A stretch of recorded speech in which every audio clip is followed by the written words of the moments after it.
Okay, so I've got No Lack of Silver on top, Fancy Candy for second, and then I've got Very Nice, the long shot on the board at 15-1 to round out the trifecta. Annieville still good enough to get up for part of this super, if there was a super 6 horses.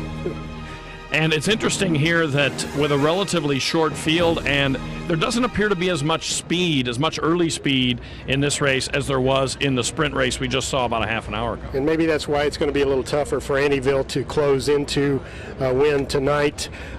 She's a nice horse, but I'm going to go with the horse that finished second to her last year, No Lack of Silver.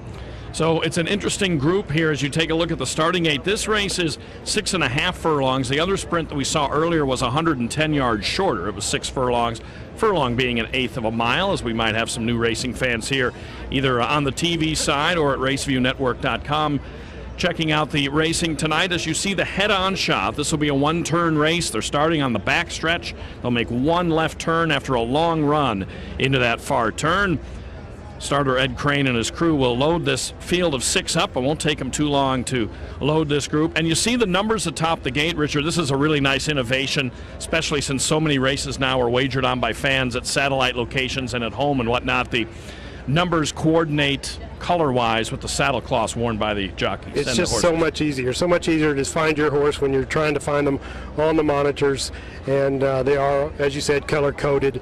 Even they're doing this in stakes races all over the country these days, it seems like. That's true. Okay, let's go to Dale for the call. Loading up for the Filly Mare Sprint. Fancy Candy, last one in. They're off in the Classics Filly Mare Sprint.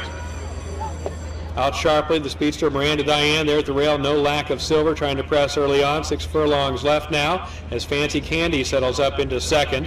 Half a Diamond high in the saddle is fourth. Then it's Very Nice fifth to the outside. At the back, Annieville, the late runner, is sixth, and she's only about 5.5 off the lead.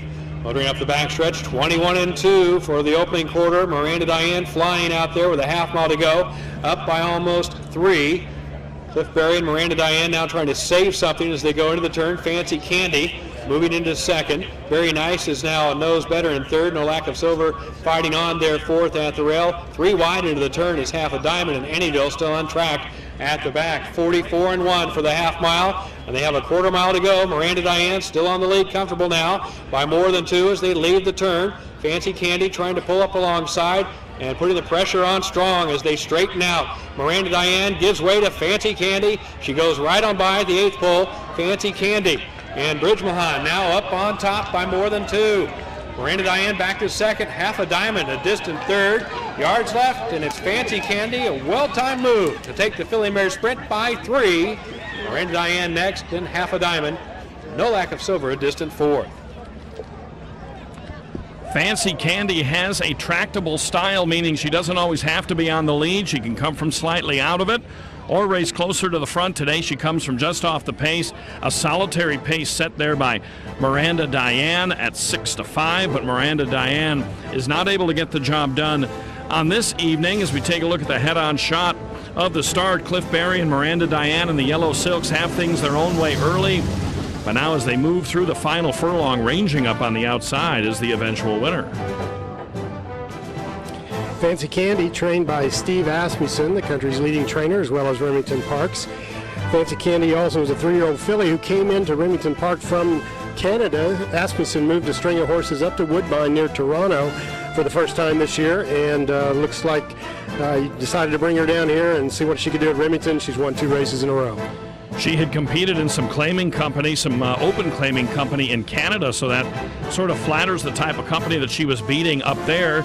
She comes home here and has a pretty handy win. Bridge Mahan keeps her to her task here as he finishes, and the filly begins to draw out here in the late stages in 1 minute 16.58 seconds.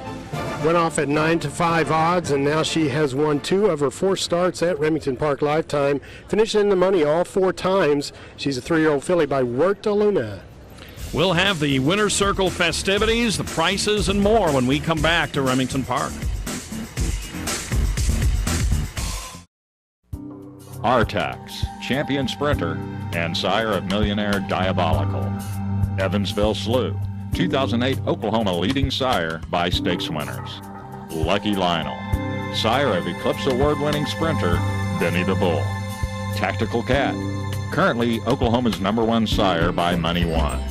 The top thoroughbred stallions in the Southwest call Diamond G Ranch home. Diamond G Ranch, Edmond, Oklahoma.